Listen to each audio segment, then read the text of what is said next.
Is this on? Oh, now it is. Okay. Good afternoon, everybody. Welcome to the 17th version of the Executive Briefing Conference.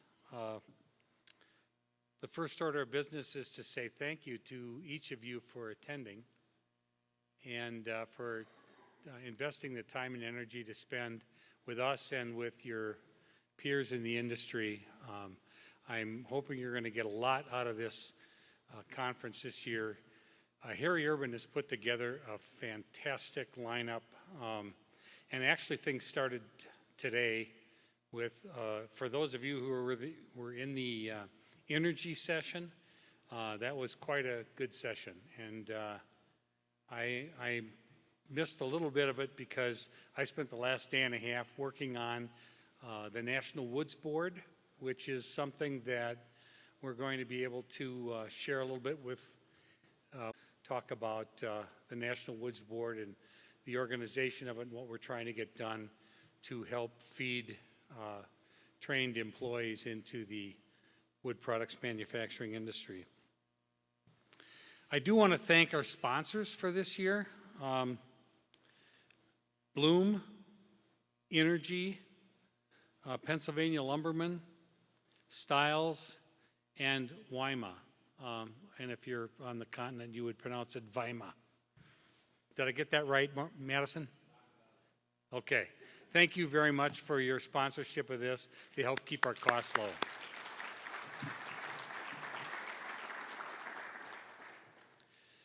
One small disclaimer that I want to make. Last year,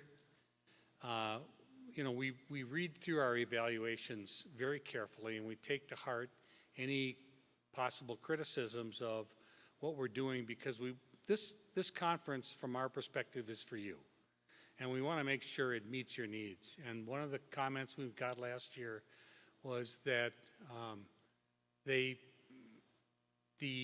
commenter felt that we were endorsing brands by mentioning brands.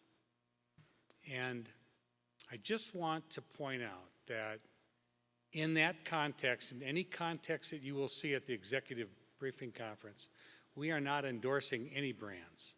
In fact, we're doing the opposite. Brands are mentioned primarily for the purpose of demonstrating to you the limitations of the thought processes, the solutions, the adaptations, how those solutions are totally unique to each individual company. So your brand selection is your own process. You have your processes for that, and we are not endorsing, the conference is not endorsing, and the Woodworking Network is not endorsing any particular brands.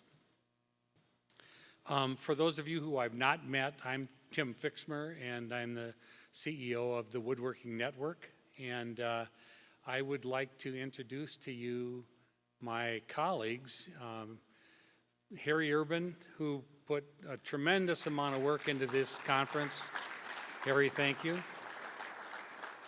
Karen Koenig and Will Sampson from our content team. They write all the incredible stories that you find online and in print in our magazines. And Will heads up that entire effort for us.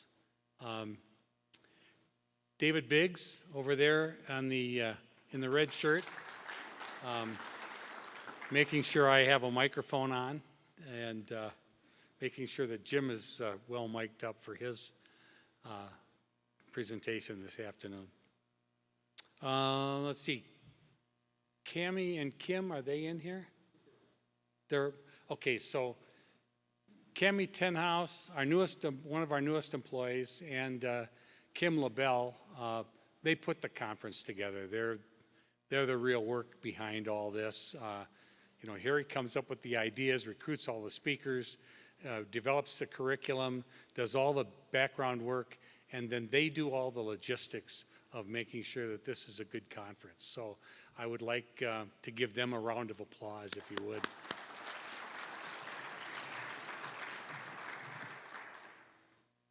Harry, was there anything else I wanted to cover? Well, I'll mention the housekeeping. Yeah, okay, so Harry's going to mention the housekeeping. At this point, I do want to introduce my good friend and associate, Harry Urban.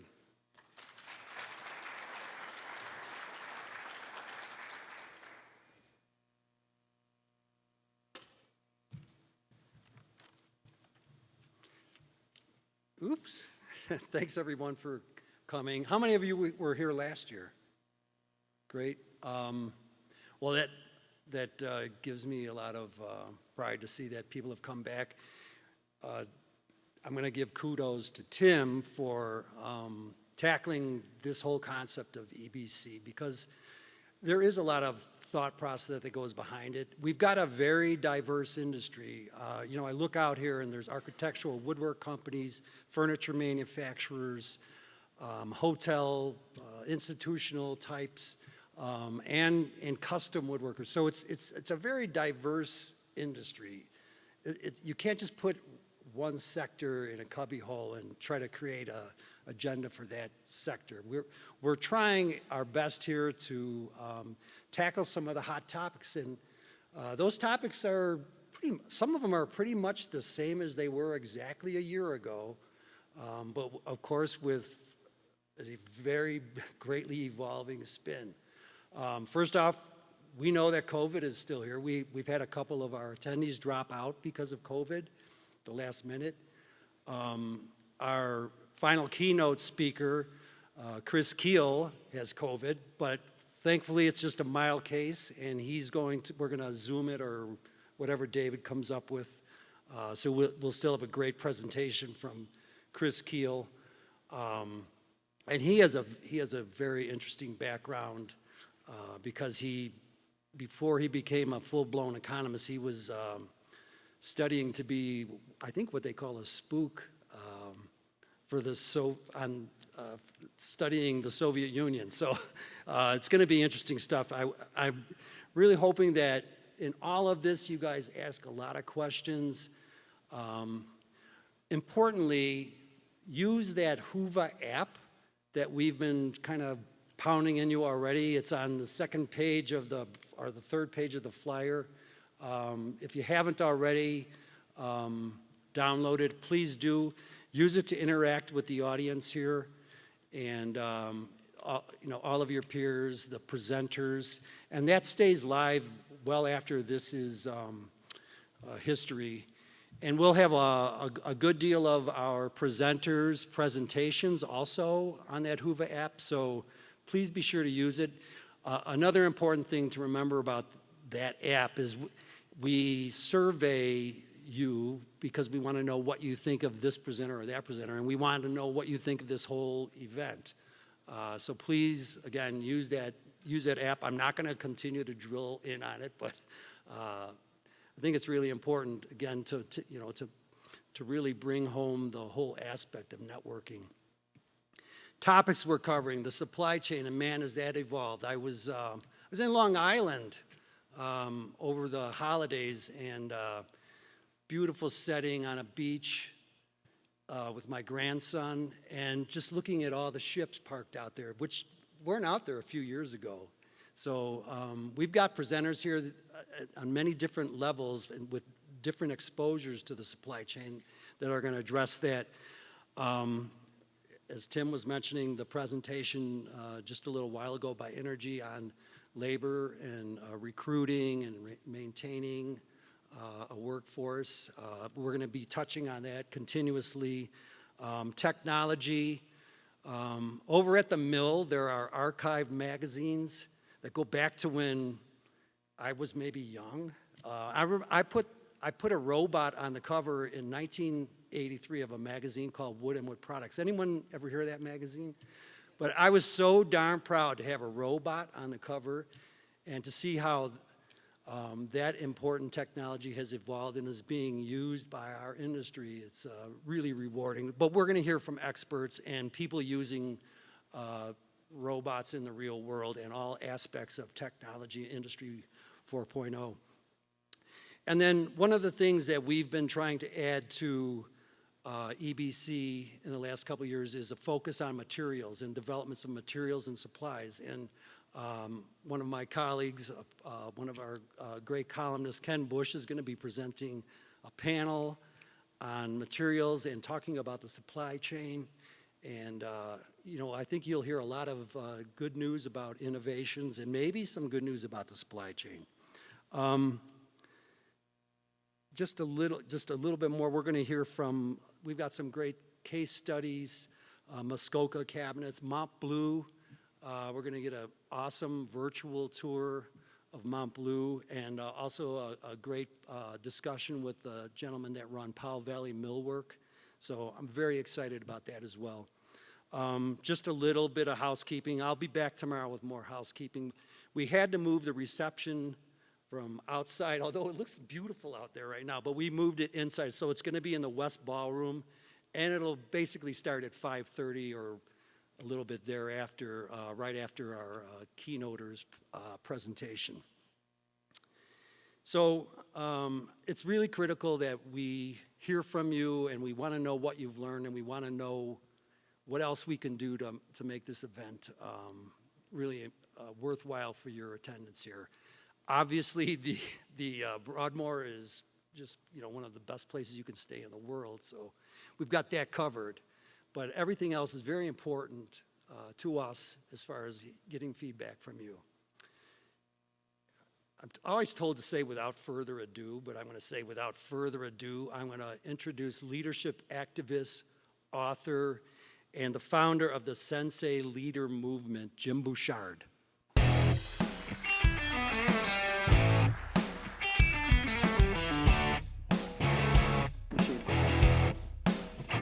All right.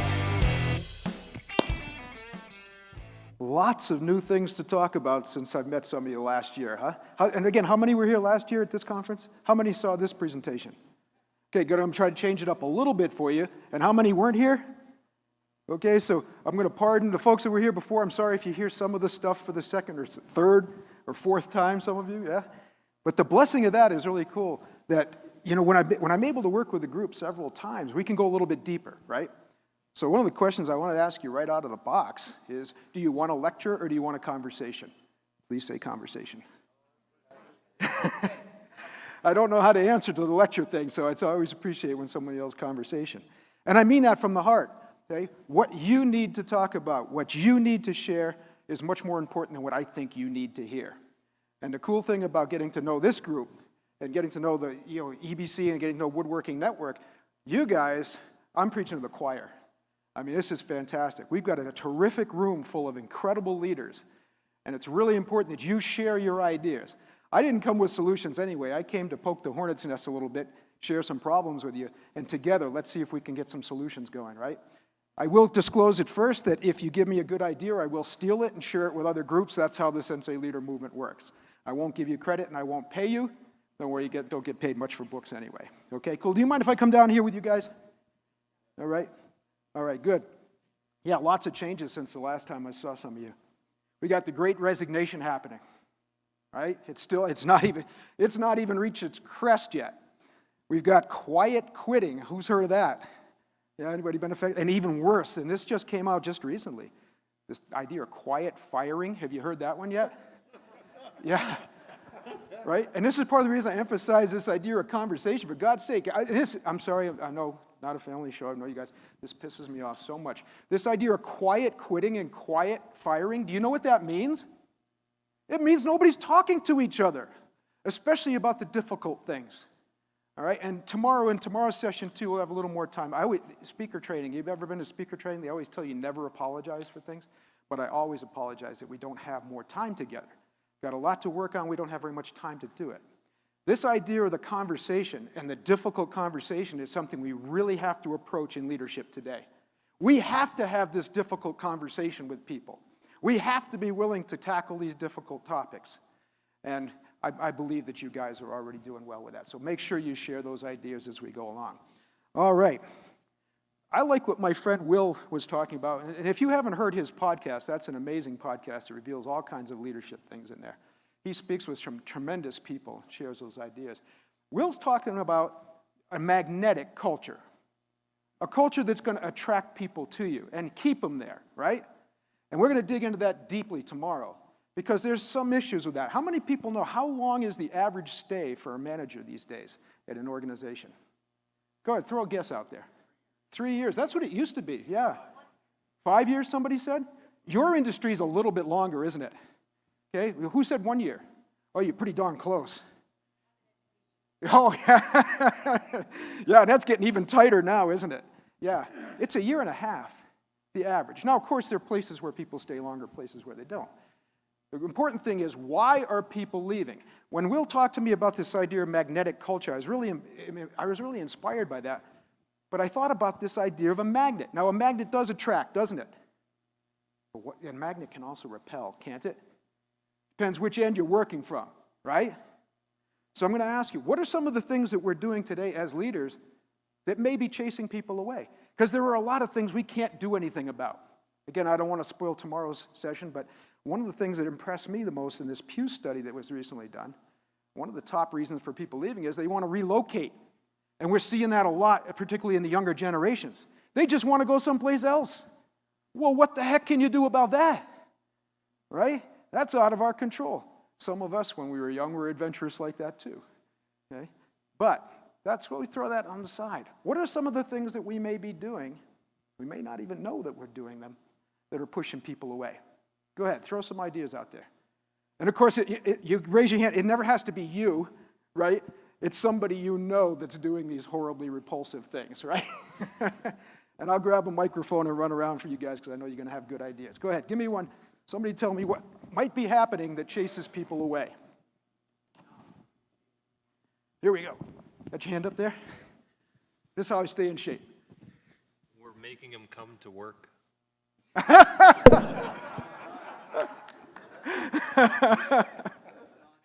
Yeah, what, on time, right? Yeah, that's a different concept these days, isn't it? Well, you know, it's funny, though. You just hit something really deep. I know where I am. Right? No, making them come to work, because what happened when COVID hit?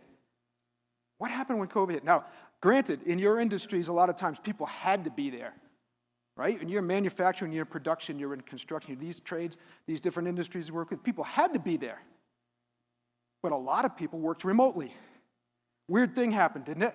There was a production spike that people were really wondering, well, how the heck is this happening? And a lot of people jumped on that bandwagon. They said, okay, now remote work is the future. You heard some of those articles, right? You saw some of those articles. Remote work is the future. Oh, boy, I'm the dumb guy in the room.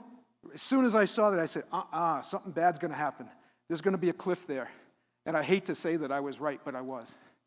All of a sudden, the last few months, production dropping where remote work is still prevalent. Why? Because we need this. We need to be in the room with each other to do more. Now, there are some jobs that are exceptions to the rule, granted, right? But for most of us, we need this human interaction, this human contact, right? So that's scary. Yeah, we got to get people in there, and they got to be there. That's for sure. But it could drive people away. What else? What's that now? Paying people less than they think they're worth. Well, heck. Who in here makes exactly what they think they're worth? Right? That's a tricky one, isn't it? And I'm only joking about that because seriously, when we do research in that, most people, especially at executive levels, will actually undervalue themselves. Isn't that weird? They'll undervalue themselves. So it's kind of strange. But a lot of people will say, yeah, I'm worth more. And especially on the front lines. Why should I do that job? And I'll tell you, now I'm showing my age, right? Because I'm looking at this. Man, have you ever seen so many hiring now signs in your life? Oh my goodness, right? And so I work with incarcerated kids. And the staffing at the facility that I volunteer at it's critical right now. And I was driving out of there the other day and I looked at a sign on the front, now hiring almost $30 an hour for an entry-level position there. And I said, how come you can't? Granted, that's a tough gig, okay? But you can't find people that want to work for $30 an hour? I said, heck, I'll get off the road. I'm going to go do this. No, just kidding. But you see what I'm saying? Are you running into that? Is anybody running into those challenges? Are you bumping up against the minimum wage thing too? Go ahead. What's that now? So you compete against things like Uber and Grubhub where people can just deliver food and whenever they feel like it. Yeah, but even they're complaining, huh? One of my drivers, the last gig, where the heck was I? I don't even remember. Last week I was somewhere else. So anyway, the driver that was, Savannah, that was driving me back to the airport, and he said, yeah, I'm not going to be doing this anymore. I said, why? He said, because they lowered their rates that they're paying these guys, right? It's everywhere. Everywhere this is happening, right? What can we do about that? Now, again, we'll go into this more detail tomorrow. But pay is something funny because in that Pew study, they showed, I think it was 8 and 9 reasons people were leaving. One was because they're not getting paid enough. And then one right under that, okay, too few hours. Yeah, right? They're complaining they got too many hours, some people, and then the other group is too few hours.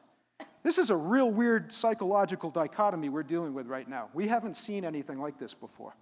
There's no through line, you know what I'm saying? We're all over the place trying to, and you're dealing with different things in different sectors. As Harry said, you're a lot of different industries represented, right? Different needs, different challenges.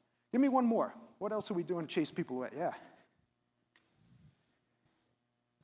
I don't think we make the connection of the why workers work.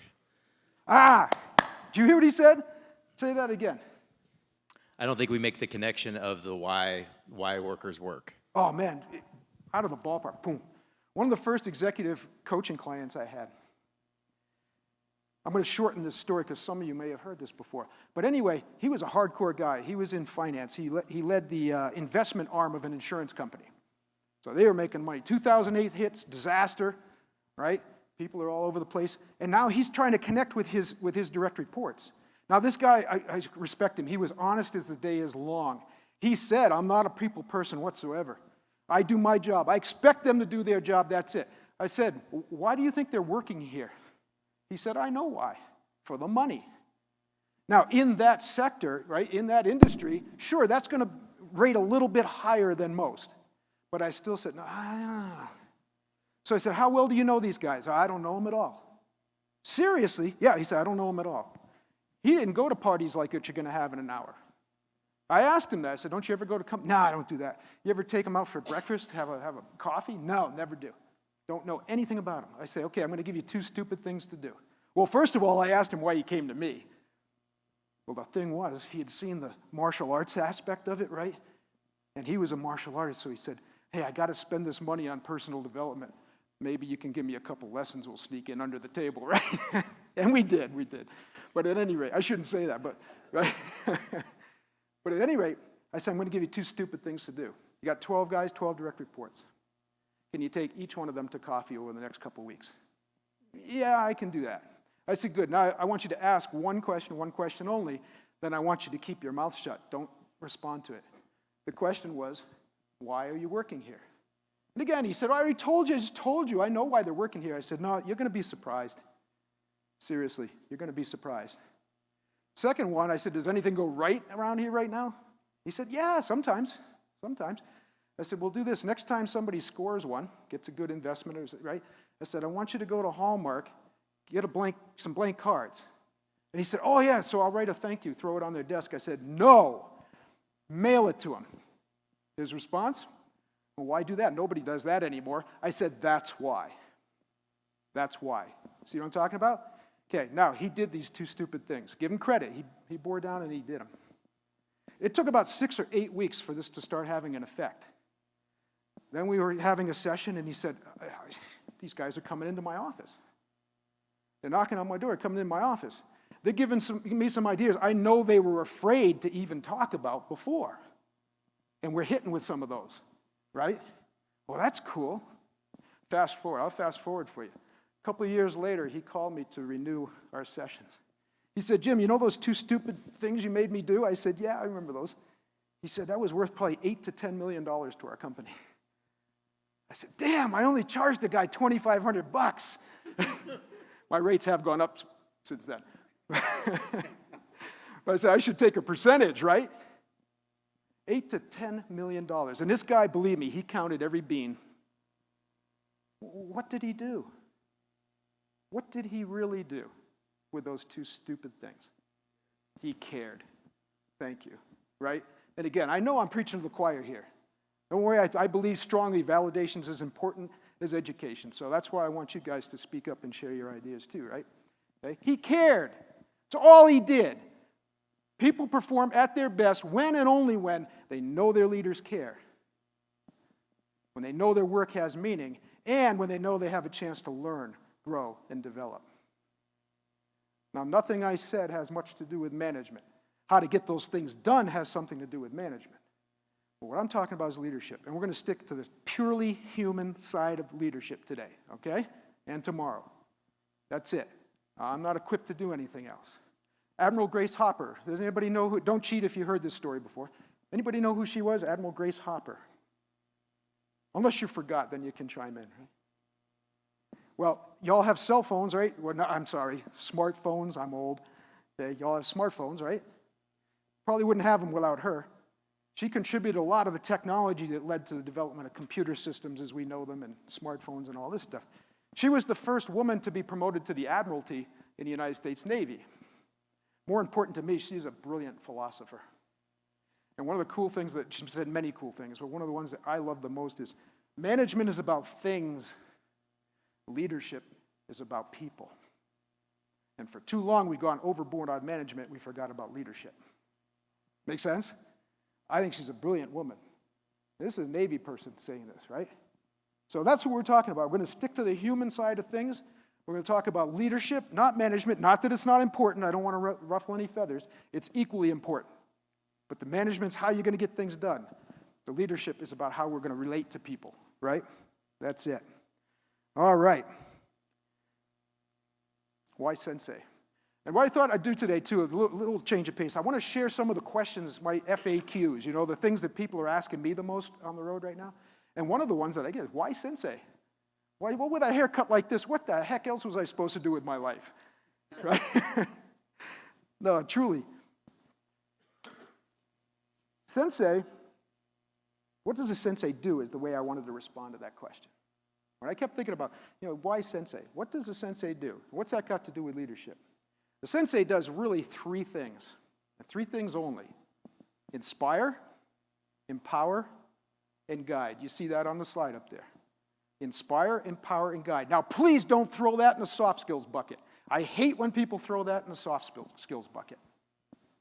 Because in order to do this, you're connecting with a person on a deeply human level. What's your organization made of? And I know I love reading all your magazines of the glorious tools that I can never afford, right? And this technology that I can't understand. But who's running those machines? Who's building those machines? Who's programming those things? Who's coming up with the ideas, right, that are going to make the products that those machines are going to help you do?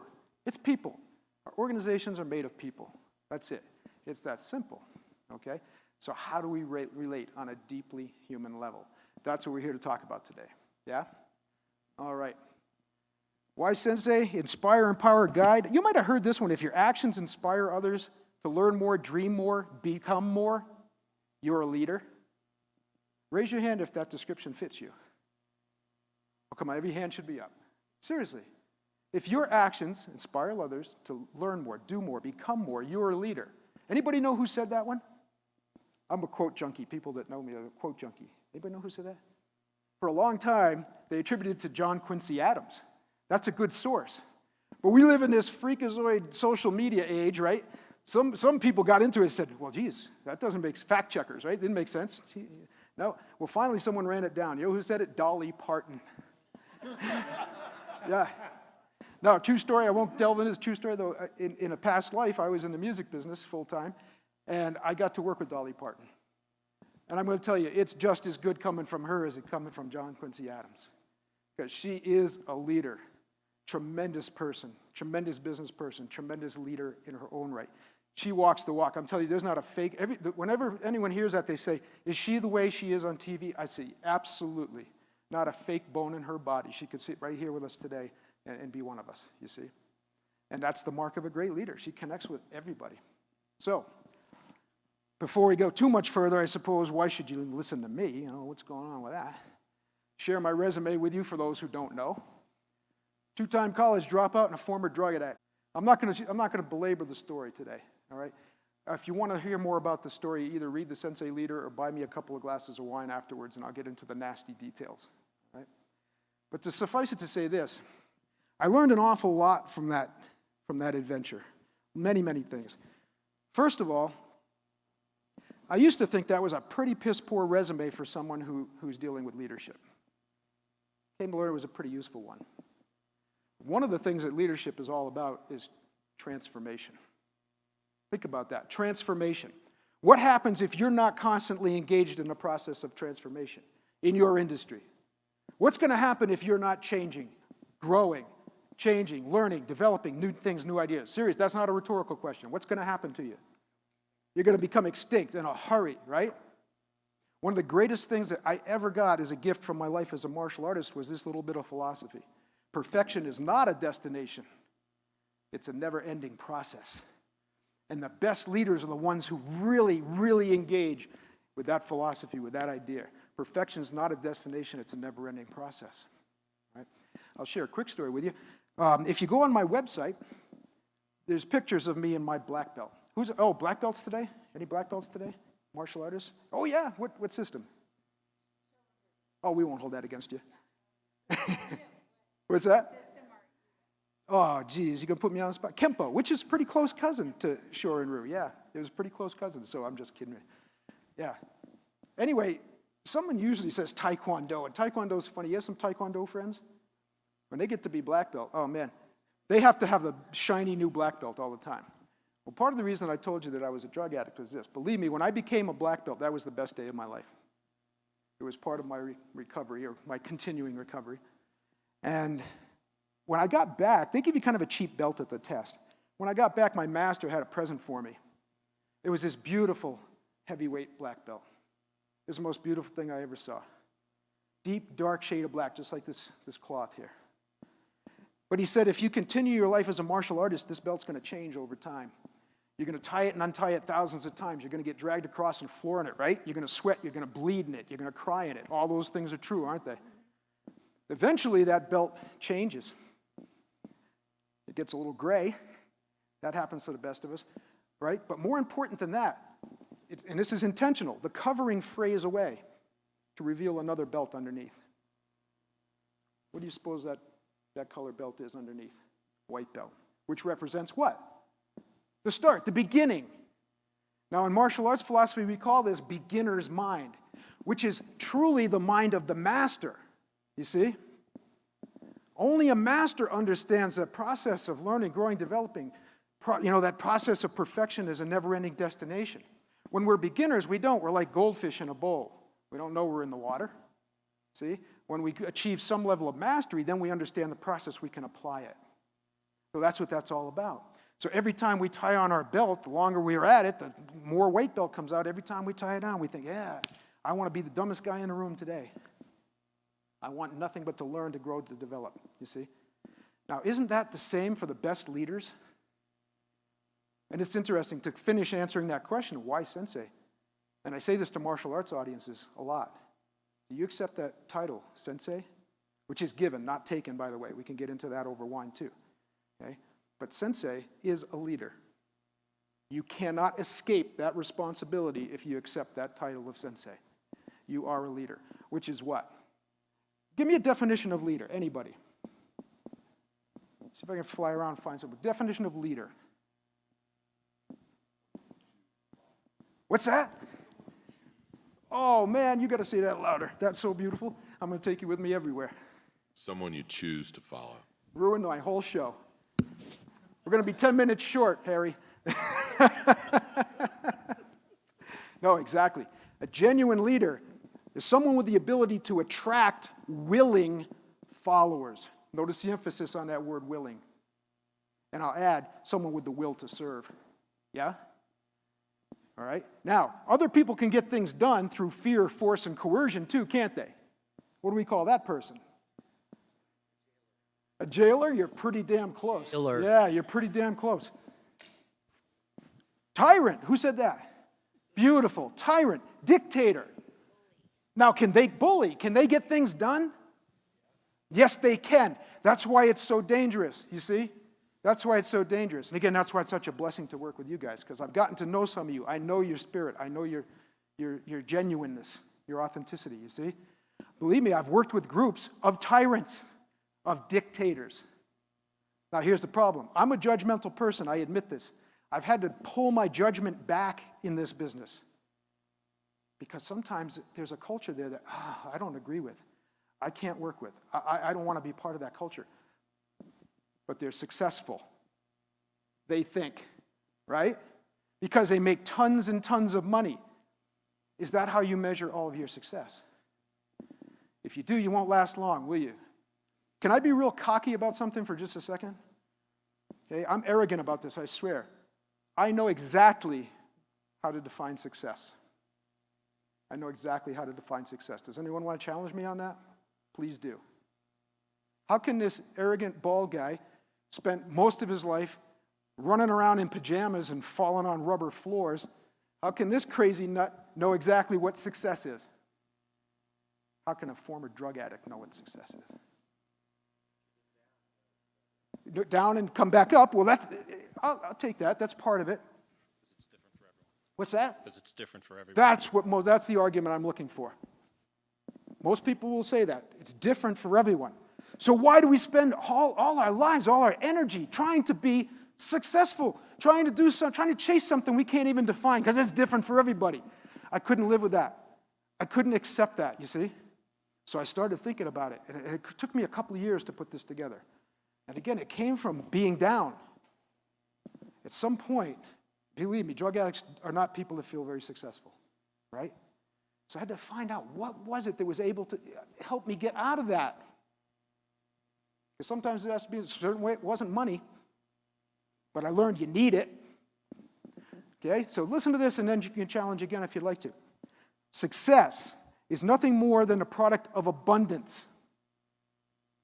All right? It's a product of abundance. You have to feel abundance in 3 major areas of your life: material, emotional, and spiritual. Now, spiritual, I don't mean religious necessarily. We're talking about spiritual and martial arts. We're talking about things we can't weigh, we can't measure. It may be religious for you. That's fine. It doesn't have to be. It's attaching ourselves to a sense of purpose, that I'm part of something bigger than me. You see what I mean? But we have to have all 3. We have to feel abundance in all 3. If we feel poverty in those areas, then we're a little off, right? Now that happens, doesn't it? Am I the only one, or has anyone in this room felt completely successful 100% of the time your whole life? No, see? There's this beautiful symbol that we study in martial arts, the yin and the yang, the Tai Chi symbol, we call it. You've all seen it. This black fish-looking thing and a white fish-looking thing. There's a dot of each in the other. One of my greatest masters that I studied with, oh my God, I love this man, Dr. Yang Zhuang Ming. He had us meditate on that, and he said, watch this thing for a few minutes. It's going to look like it moves. Have you ever done that? That's on purpose. Okay? Because this idea of success, this idea, let me go on another session, work-life balance, the hell with that. What illusion is this, work-life balance? Dr. Yang explained it this way: if balance were static, draw the circle, draw a line right down the middle. Right? That's not how life works. Life works like this. We're constantly knocked out of balance. We're constantly trying to readjust and bring ourselves back to some sort of feeling of abundance, of happiness, of satisfaction, right? And then somebody else comes along and screws it all up for us. One of the things I get a snack usually in the morning when I'm home.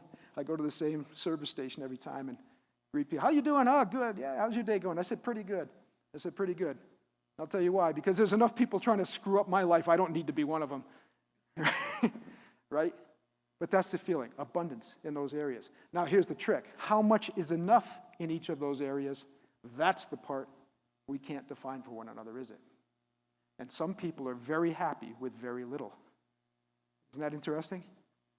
It might have been there. So that's, I learned that from the worst parts of my life. I was living in this old trailer, Stonehenge. Some of you have heard that story. Okay, right? We are the people our parents warned us about. The old trailer, no money, no. Had to learn somehow to feel abundant in that situation. How do you think I got there? I credit my mother for this one. She was not a martial artist, at least not in the punch and kick sense. But yes, a beautiful, beautiful woman. Saying, I wish some of you that I care for would meet her.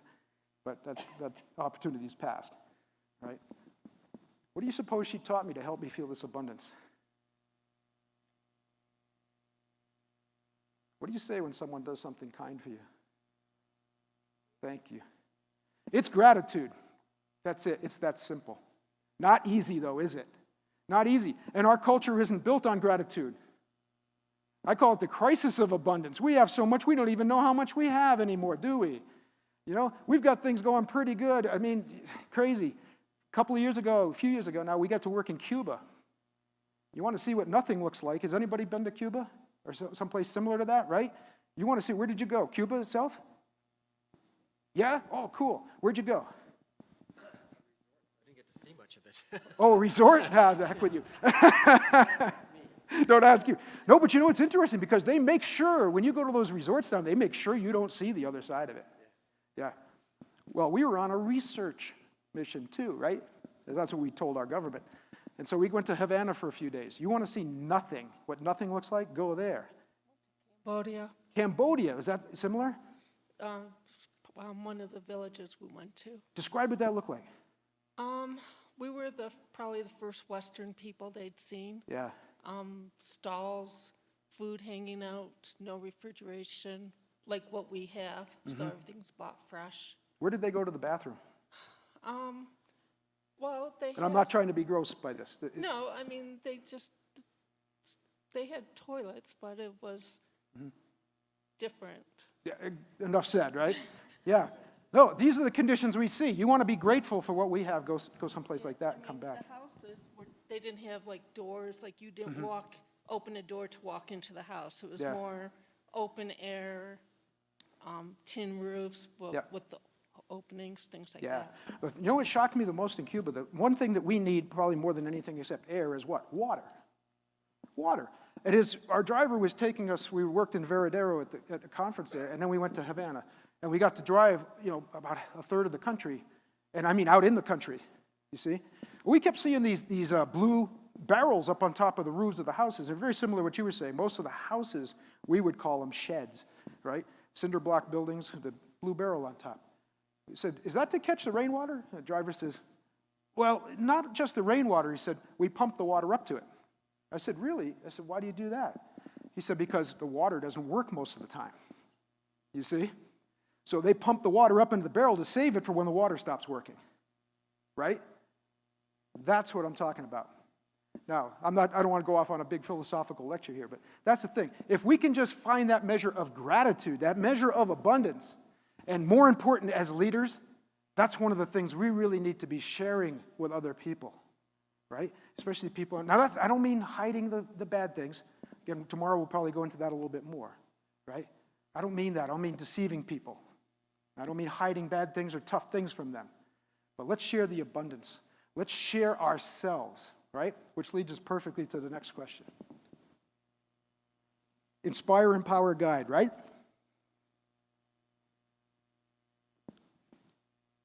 How did I word that? Oh, yeah, that's right. Somebody asked me this question directly. I wanted to share it with you verbatim. I said, okay, after hearing me talk, they said, what's your big problem with motivation? Aren't we trying to motivate people? Yeah, well, cut it out, okay?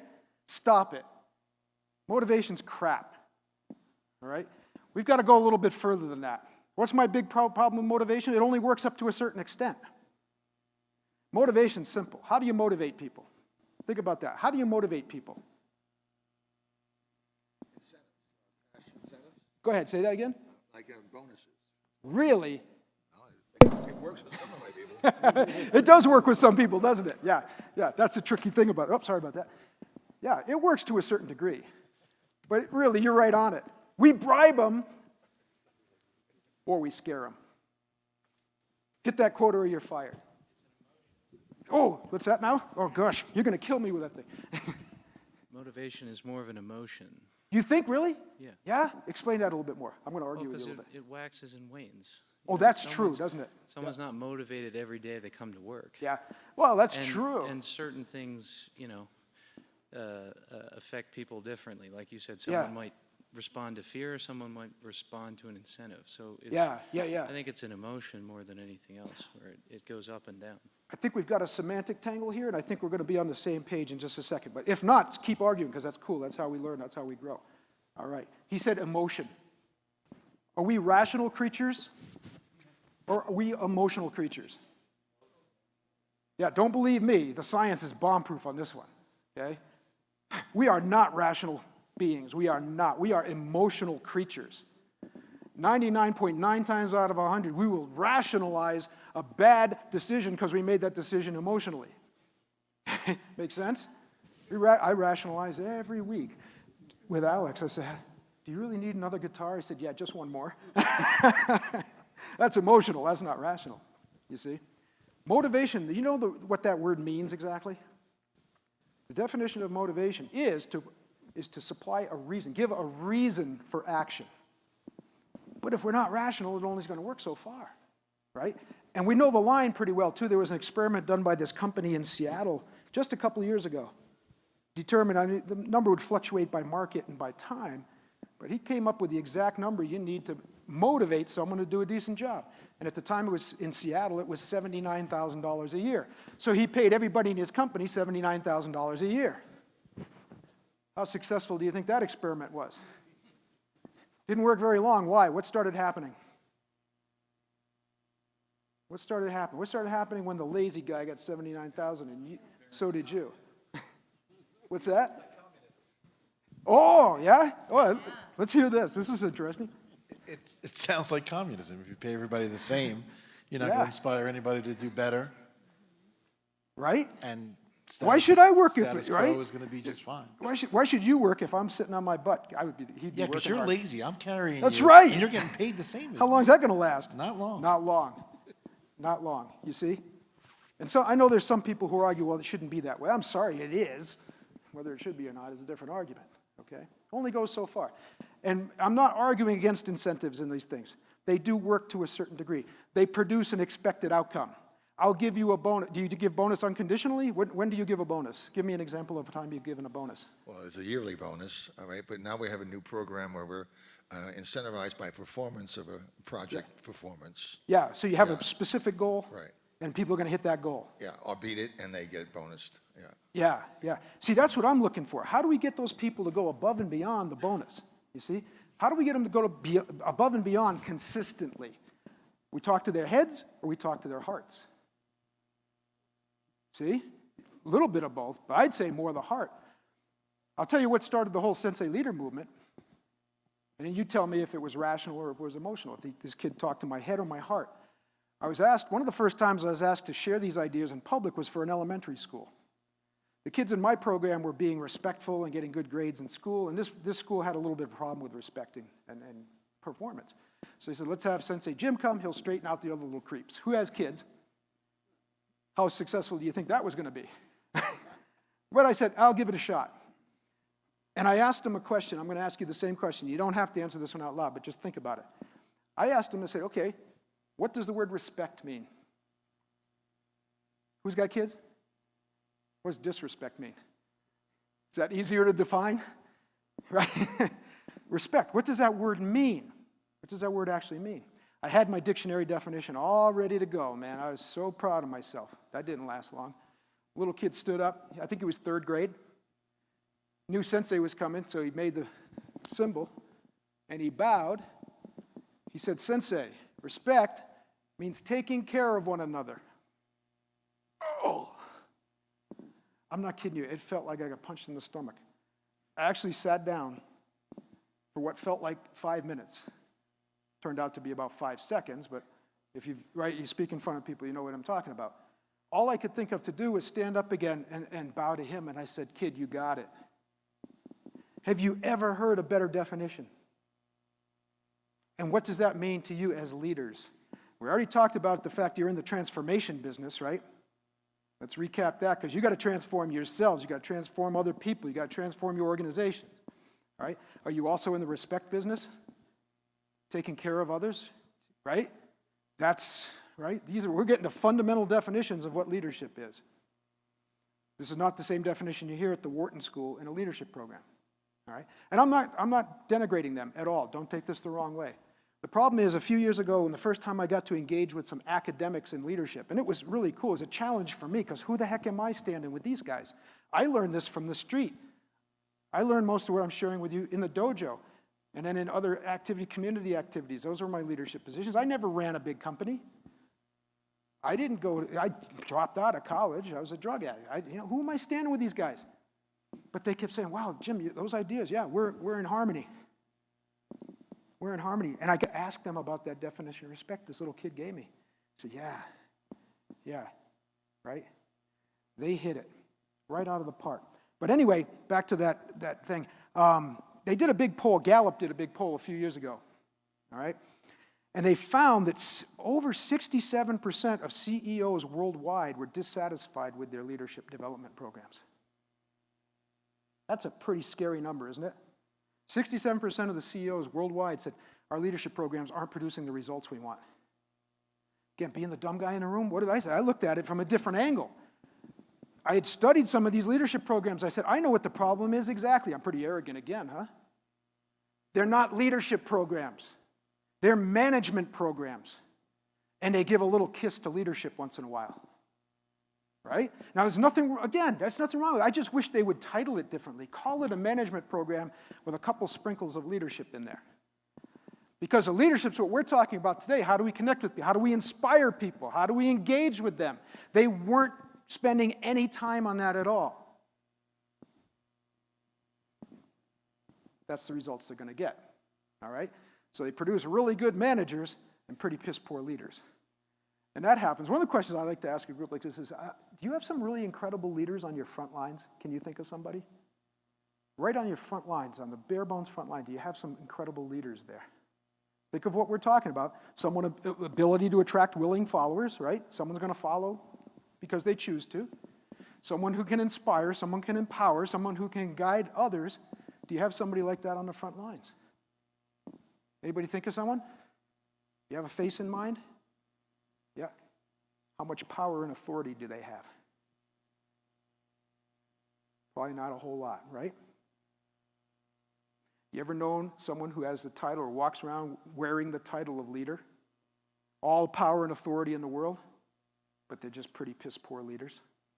Can you come up with some names? Let's not get political. Right? I don't want to start a fight. Both sides have the villains, right? No, it's crazy, isn't it? You don't need, I'll say it this way, leadership, with what we're talking about today, has nothing to do with a rank, a title, or a position of authority. Nothing whatsoever to do with those things. It has to do with your ability to connect, to inspire, to empower, to guide others, to attract people to you because they follow you, because they choose to. And be careful with those leaders on the front line, because what's the biggest mistake? Talking about repelling people, chasing them away, what's one of the biggest mistakes we make with those folks? Think about that for a second. You offer them something sometimes, don't you? Oh, you guys know you're going to go like this when I give you the answer. Don't you try to promote them? And maybe that person doesn't want that next job. You see? And maybe that person is more valuable to you right where they are on the front lines because they're doing all this stuff. Right? Make sense? And there you go. You promote them. You all heard of the Peter principle, right? And we're all guilty of it. Sometimes we promote someone but beyond their level of competency. And nowhere do I see that more than in leadership. You see? Let them do their jobs on the front line. Ask them what they want. Which leads us to the next one, empower. What do people want from their leaders? Now, that's the question they're asking me all the time, but I'm going to ask you. What do people want from their leaders? What do you want from your leaders? What do you want from your leaders? And I can give you what Gallup said, but what do people want from their leaders? Say that? Trust, he said. Trust. Yes, agree, disagree? Trust. Encouragement? That's certainly helpful, isn't it? Yeah. What else? A mentor. Oh, that's a good one. Who said that? Good job. Yeah, that's a good one. That means personal time. What else? What's that? Accountability. That's usually down around 8, 9, 10, but it's in there. It makes the list. It makes the list, yeah. Clarity. What? Respect. That goes up pretty high on the list, yeah. You're missing a big one, though. Inspiration is a good one, yeah. Oh, there's a big one. Freedom, not bad. Clear expectations, that's a little, yeah, those are all good. Compassion. That Gallup poll I told you about, they do this every 4 or 5 years. Compassion, hope, trust, loyalty. Those are usually your top 4. Isn't that amazing? Isn't that amazing? Man, I tell you. So empower. What do people need? Are they getting those things from us? And more important, because the best leaders that I've ever met are never satisfied. Beginner's mind, remember that story? The best leaders that I encounter are the ones who, we do a workshop. And I can tell the best leaders from the worst. The worst leaders will stand up and tell me how good they are. And I'm not kidding you. They'll give me a whole list of the reasons they're terrific leaders. The best leaders stand up and say, how can I do this better? Give that person a black belt, right? How can I do it better? How can I extend this reach a little bit more? And for those, anybody going to retire in a couple of years? Or got retirement on the horizon? What are you going to do with that great leadership that you've cultivated all these years? Are you going to stay active somehow? Yeah, I imagine you probably would, right? Yeah. What are you planning? You going to help these guys? Yeah, help these guys. Yeah, I'm working half-time for our company as a coach, is what they call it. It's we don't have a mentoring I couldn't set program, this up any better. This is It's coaching our people. How do you like doing it? Oh, I love it. Why? Because I love to play the game, but to teach somebody to really play and enjoy the game is even better. What's it feel like when they make it? Oh, it's Isn't that amazing? yeah, it's good stuff. Yeah, isn't it? It's funny because my instructors used to ask all the time, and say, how do you stay enthusiastic for beginners classes? You've done this I said, I've only done it a year, and I'm bored with these guys. You've been doing it for 30 years. You're still out there, right? I said, simple. I don't get off on what I'm doing. I get off on what they're doing, right? There's nothing better than that. There's nothing better than that. It was a perfect setup, man. That's what we're encouraging people to do. Don't retire. Retire is a death sentence. A few years ago, I think not that the CDC is all that reliable these days, but there's a CDC study that showed what happened to people who cold retired, didn't have anything else to do. What happened to them? They died. How soon? Quickly, within 5 years. Can you even imagine? If they didn't have anything else to do, now granted, that can take a lot of different forms. Sometimes they become the benevolent, Meme and Pepe, as we say in Maine, right? They got grandkids to take care of. They got all these family things to deal with. That's cool. But you got to do something.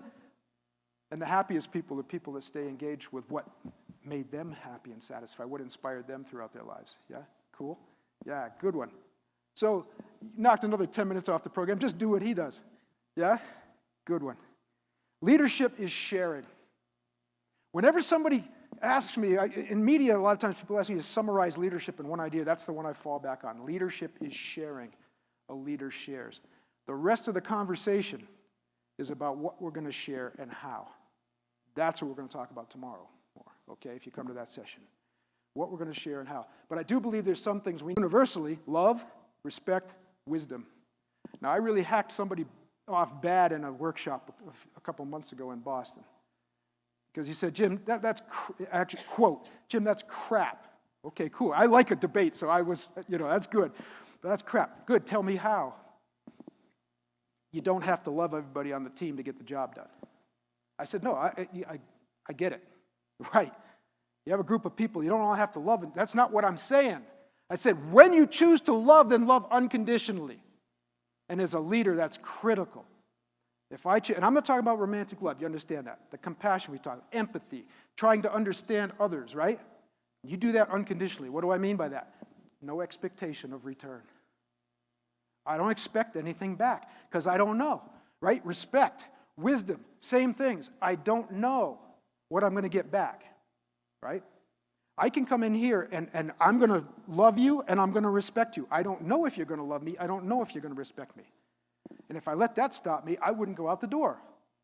Am I the only one? I doubt it, right? Every day. Everybody on your team love you?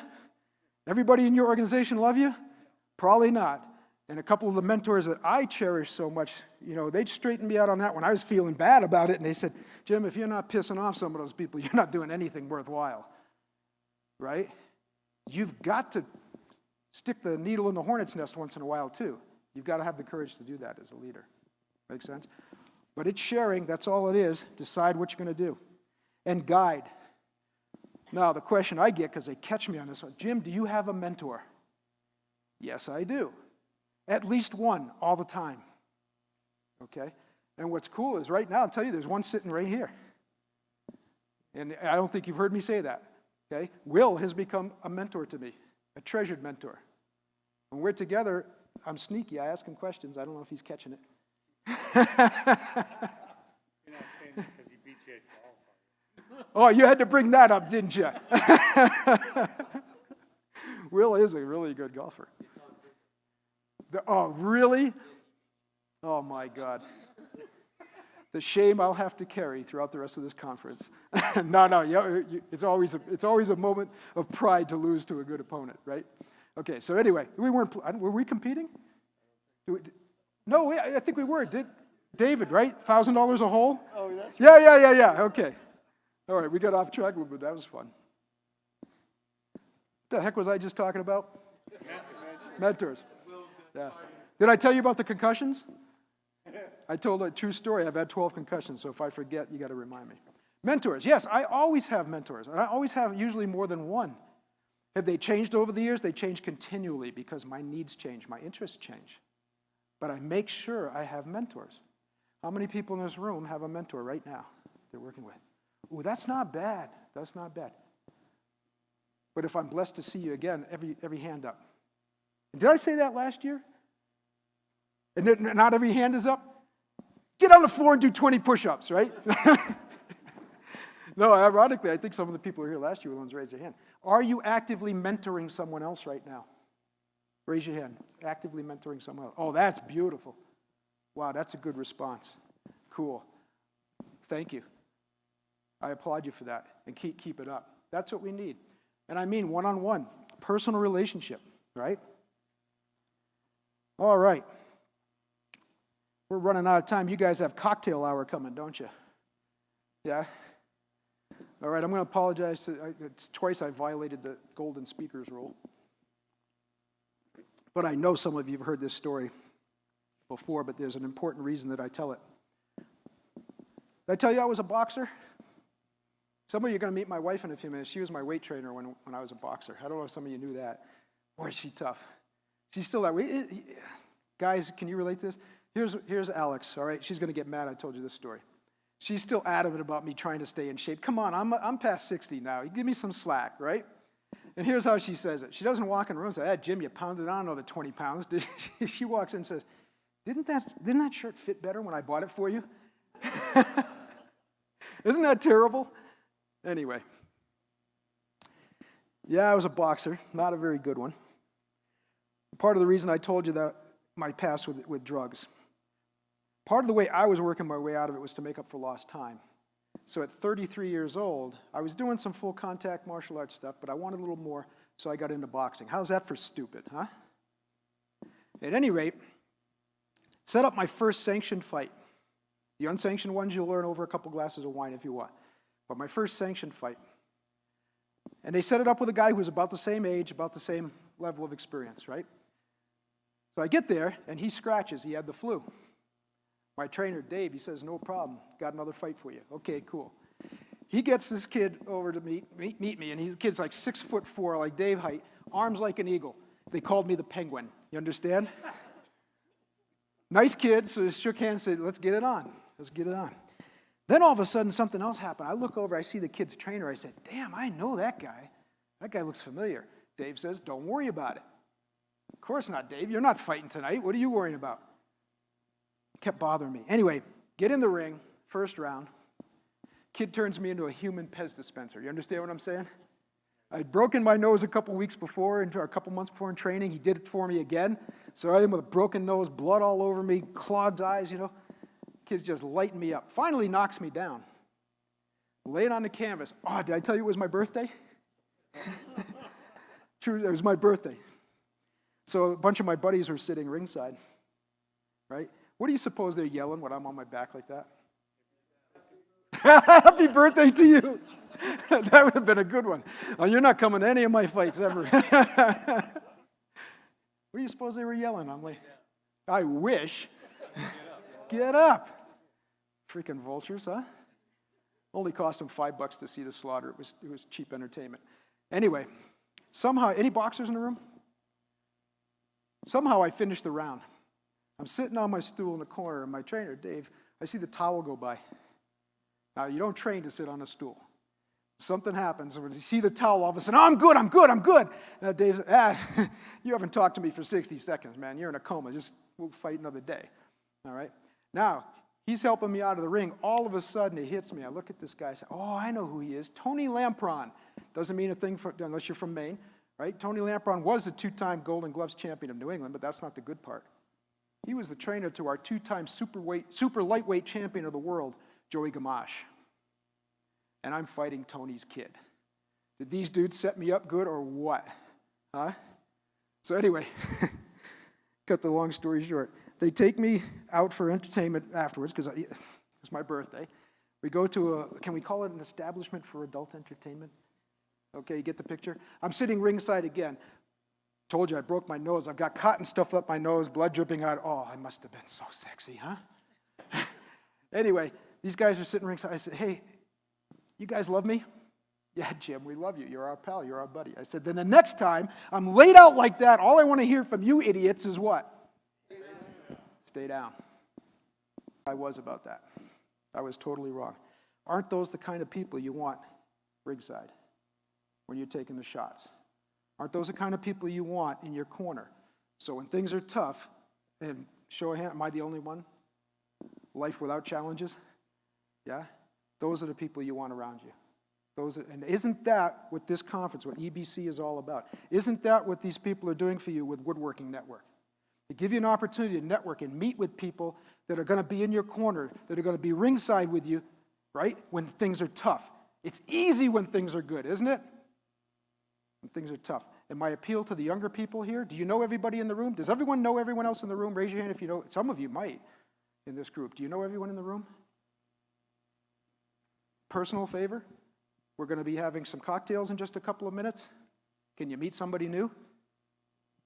And I'm not talking about business thing.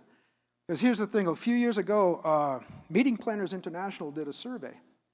They wanted to know what the most productive sessions were at conferences like this.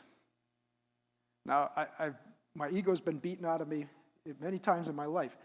I know it's not the Sensei Leader session as much as I'd like it to be. What's the most productive session at any conference? Exactly. Do you hear what he said? Cocktail hour. And that's not even a joke. Why? Why is the cocktail hour the most important, most productive session? Even more than that, networking certainly, because there's professional things that happen. But why cocktail hour? Would it be as good without cocktails? And I'm not saying if you drink it. What happens? Well, not me. The cocktail hour, you let your hair down. Right? You start talking with other people as human beings. And I'm going to ask you, a cocktail, is the first thing you say is, how's business? Not usually, is it? You know, hey, my name's Bob, I'm from Maine. Yeah, you're from Maine? Oh, yeah, cool. I've always wanted, how many people tell us, I've always wanted to go to Maine? Don't come, it's cold, the bears will get you. Don't even come. Smells like fish. Tim's been to Maine. Okay, that makes sense? All right, so that's it. You can connect with each other as human beings. So let's wrap it all up so we can get you guys to cocktail hour.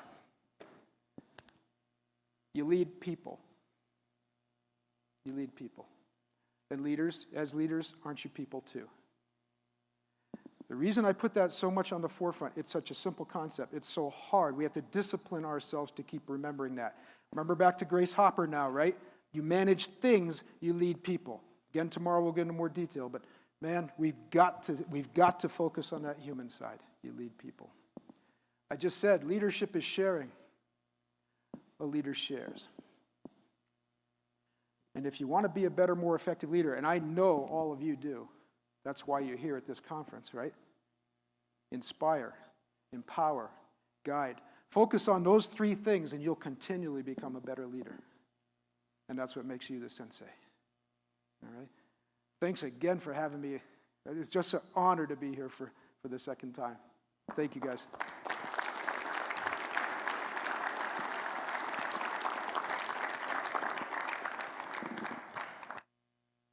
Thanks, Jim. We have a couple. Are there any questions or comments from anybody? Arguments? I love the arguments.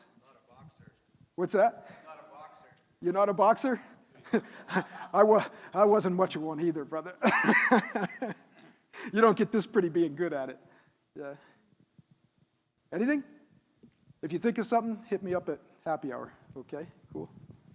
Hey, thanks a lot, Jim. This was Thanks. So this fantastic. guy, did you hear what he just said? He's hitting me every way with my hair down. We're going to talk. I introduced our team earlier on, and I'd be derelict in my duties if I didn't point out we also have one individual I didn't introduce you to, who is a post-retirement draftee to the team, Rob Roselle. Where's Rob? So, Rob and I competed against each other for about 35 years, and then we got to work together for the last 10, so it was fantastic. So I just wanted to say that. Let's go have cocktails.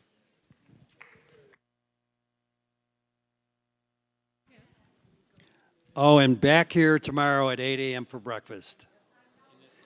In this room, it'll actually be served outside. You can bring it in, and the reception starts as soon as possible, and it's in the West Ballroom.